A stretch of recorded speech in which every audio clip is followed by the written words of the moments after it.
百零萬可能就可以買中山、珠海，但係而家百零萬喺深圳關內竟然可以買到大三房，真係以前真係諗都唔敢諗嘅，而家真係可以諗諗，可以考慮一下。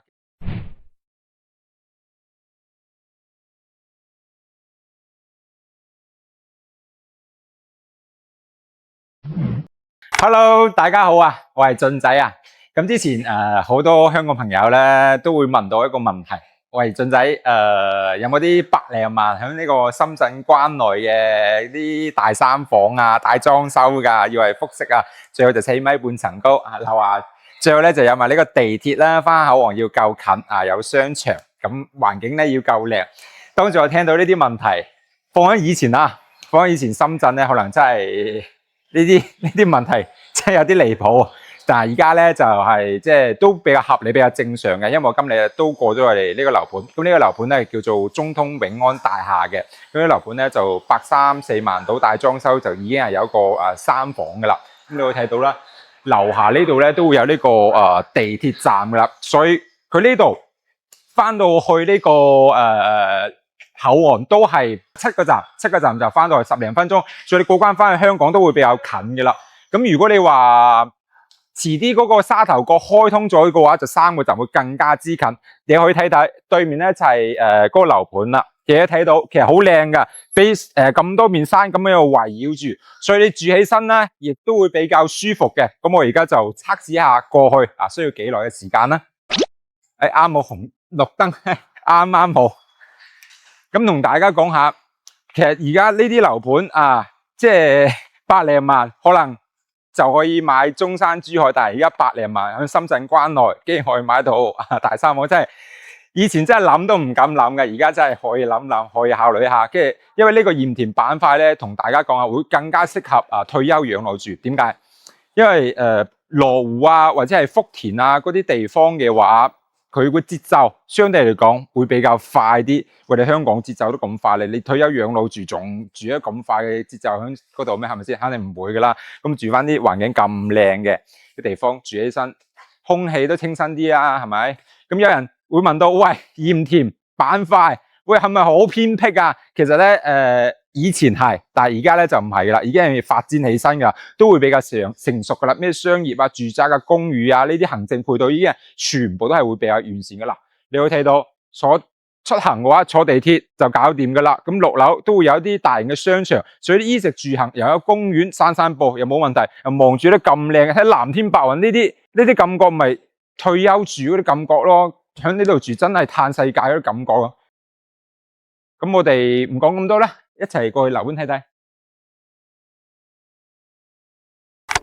OK， 咁我而家咧就入嚟售樓部啦。咁呢個咧就售樓部一個區位圖啦。咁而家就先同大家講下呢度嘅位置啦，以及配套，甚至乎點樣去翻去香港嘅。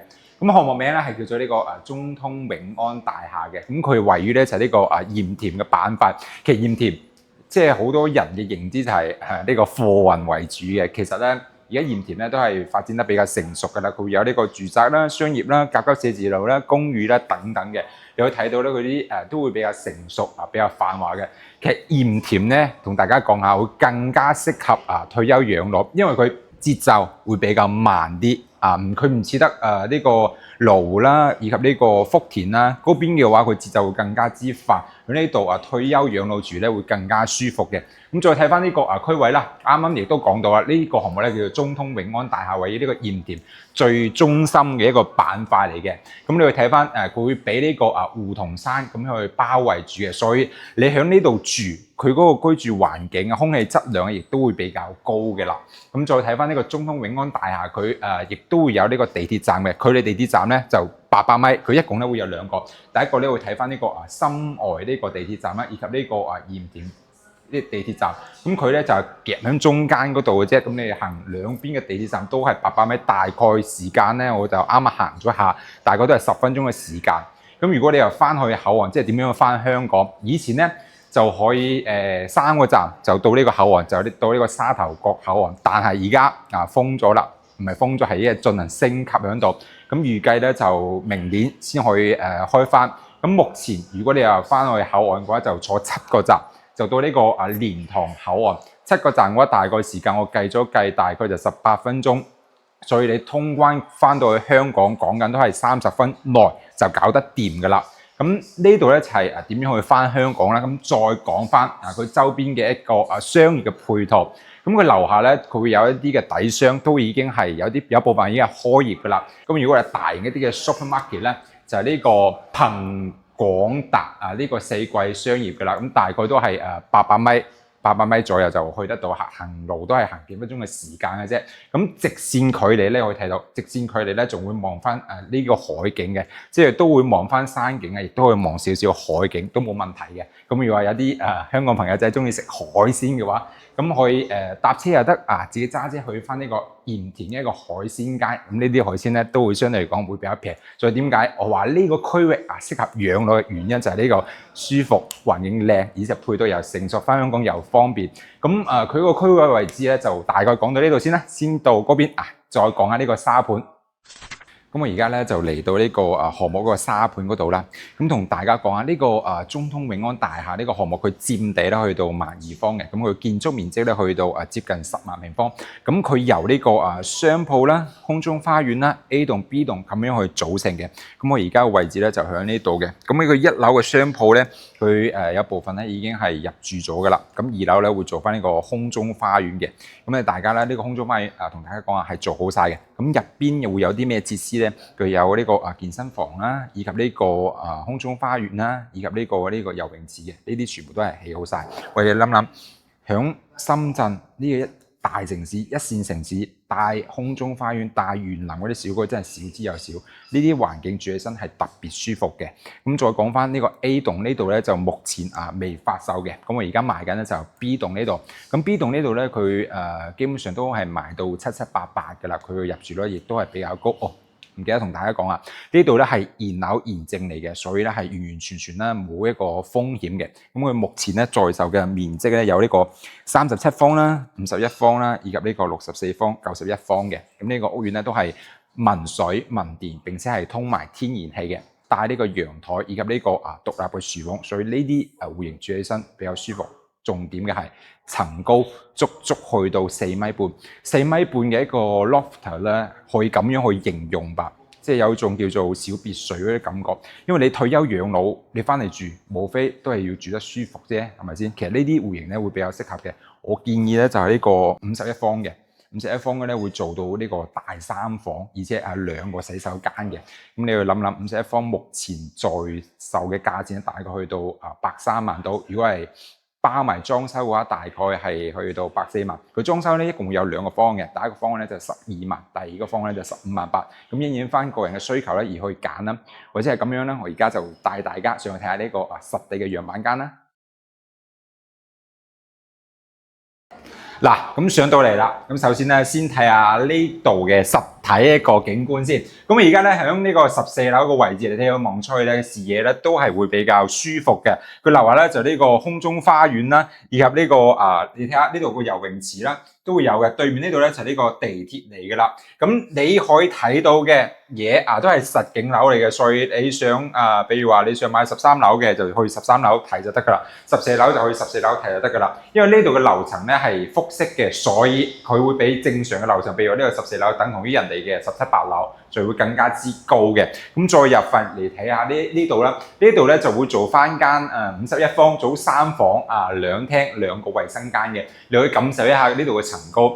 佢呢度咧會組個中空嘅客廳，其實中空嘅客廳咧，即係你會有一種叫做啱啱亦都提及到叫做小別墅嗰啲感覺咁樣。喂，你真係買間別墅嘅，你冇響偏遠少少嘅地方都要大幾百萬吧，係咪先？喺呢度100零萬就可以攞低呢一套單位啦。咁呢度咧都係呢個交付標準嚟㗎啦。呢度咧無批價就130萬。咁如果你話你覺得呢個裝修唔錯嘅，格局唔錯嘅話，就呢套就加15萬8就有㗎啦。呢啲全部櫃啊、地面啊、牆身啊，呢啲全部都係幫你做好晒㗎啦。咁再睇翻個廚房先啦。啱啱咧同大家都講到啦，佢係文水文電啊，通埋天然氣嘅。咁呢度咧就獨立廚房嘅，有燃氣做噶啦。呢度咧就放唔到雙開門冰箱，放個單開門都夠晒用噶啦。咁並且咧同大家講下，咁呢個咧係明廚嚟嘅，唔係暗廚嚟嘅，所以你煮起飯起身咧都係特別舒服、特別開揚。咁再睇翻啦，啱啱亦都同大家講咗啊，呢度一共做3間房嘅。咁一入門口咧，就呢度位置咧就會做第一間房嘅。咁其實呢間房咧會有少少缺陷嘅，同大家講下就係呢隻門啦。因為咧我就唔建議做呢種門，我建議做咧就係呢種叫做趟門咧，會更加之慳地方嘅。同大家講下呢度嘅一個裝修方案咧係可以去更改嘅，即係比如話你覺得隻門唔得，或者係嗰啲櫃唔得，你可以更改，隨時更改都冇問題嘅。咁門口呢度咧會做翻塊鏡嘅，鏡嘅話就顯得個整體空間感會更加之闊落啦、舒服啦。咁呢邊咧就會做個乾濕分離嘅洗手間啦。你睇到嘅嘢全部都係呢個交付一個標準嚟噶啦。咁一樓咧就大致上咧就係咁樣。咁我而家就上去2樓去睇睇啦。嗱，咁上到嚟2樓呢度啦，其實呢啲嘢再同大家再次講下，都係做好晒嘅。呢啲樓梯位都係做好晒嘅。咁2樓個位置咧，佢嗰個分佈咧就係2間房，一間咧就套房。咁呢個位置咧做一個休息區或者係書台飲下茶呢都 OK 嘅。咁我哋先睇下重點嚟啦，先睇下呢個主人嘅套房係帶套廁嘅。咁佢嗰個整體空間咧，其實都夠用嘅，你可以感受一下。4米半嘅一個層高咧，就完全唔一樣，住起身咧就唔會覺得壓抑嘅。咁呢邊咧就係呢個洗手間一個位置嚟嘅。咁洗手間個位置咧，佢個門，大家可以睇下，佢門咧就會開翻呢邊嘅。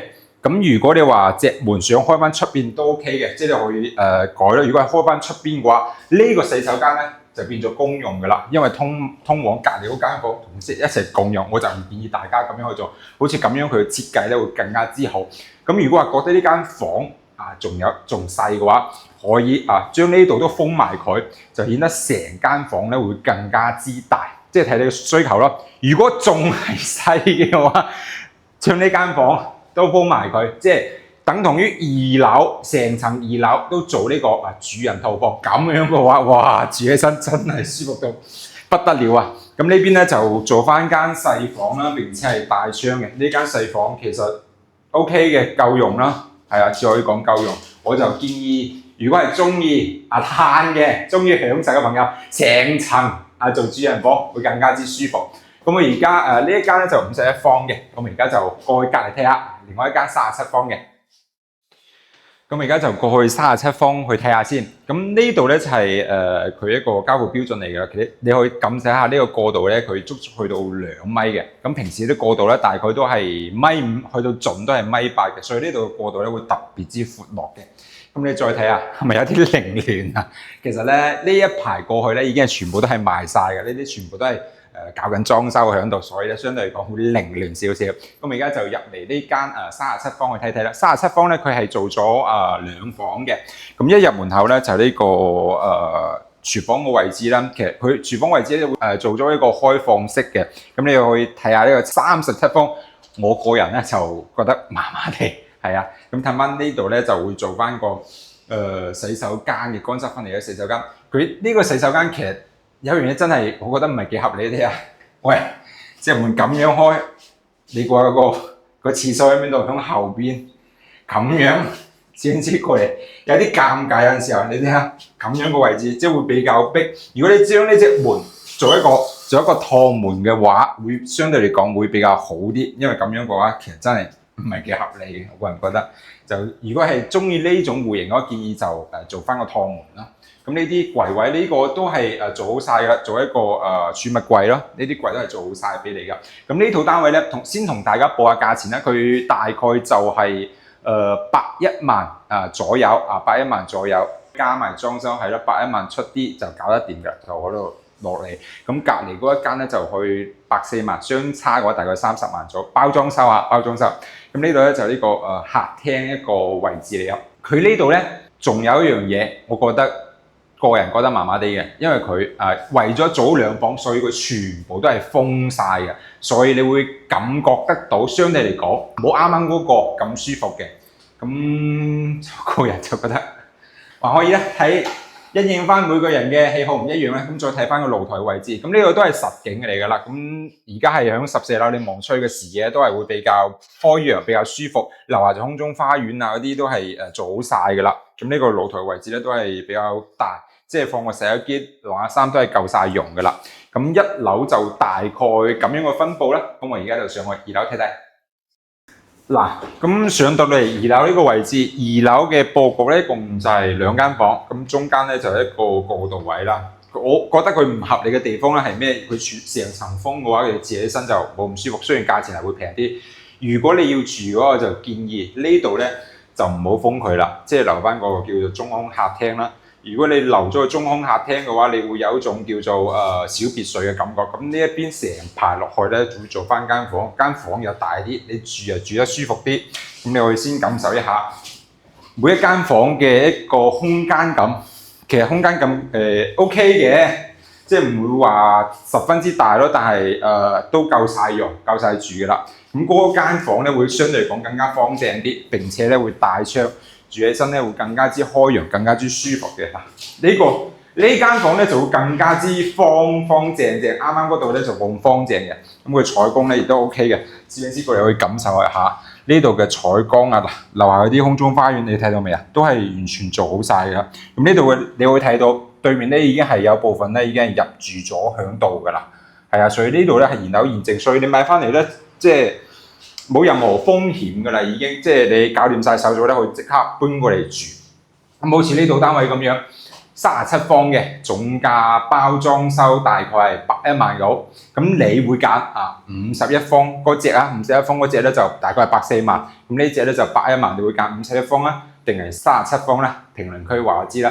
咁今期咧就差唔多㗎啦，就大概到呢度。咁如果各位朋友仔咧對呢條視頻感興趣嘅，記得俾個 like 我，或者係訂閱一下，或者係將呢條片去 share 有需要嘅朋友都完全冇問題。亦或者WhatsApp聯繫我，我發啲更加詳盡嘅資料俾你睇。咁今期咧就到呢度啦，下期再見啦，拜拜。